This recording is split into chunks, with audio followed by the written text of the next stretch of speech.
at bababa din. Gamit yung kamay lang at paa, walang harness. Mataas yun, mas matangkad sa dyan. Okay? At then, meron kayong dadaanan na creek or sapa mamaya na merong mga batong madudulas. For safety purposes, dapat lahat nakasapatos. At nakita ko na nakasapatos naman lahat. Isa pa, meron ba kayong dalang tubig?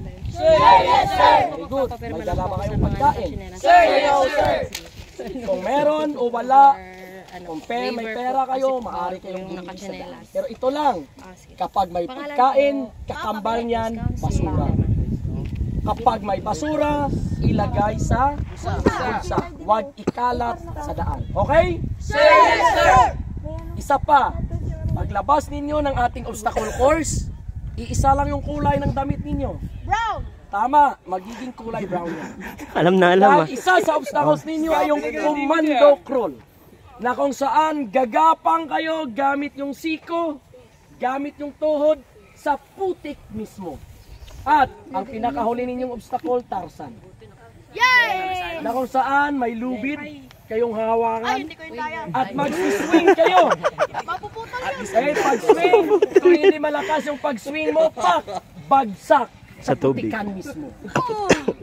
Hindi maaring mag-skip ka, dapat mag-swing ka talaga. Hindi yan masakit. Hahabulin ka lang ng buhaya doon. Joke lang. Ganito, dahil maputik kayo, paglabas ninyo doon sa exit, nakaantay na yung Bureau of Fire Protection natin. Isa-shower kayo ng tubig. Para mawala yung putik ninyo. So, handa na ba kayo? Sir, yes, sir! What is the Boy Scout motto? Laging handa! Louder!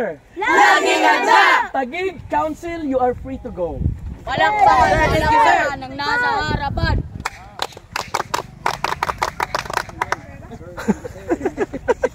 Sir, thank you, sir. Sintunado nga yung balakpak.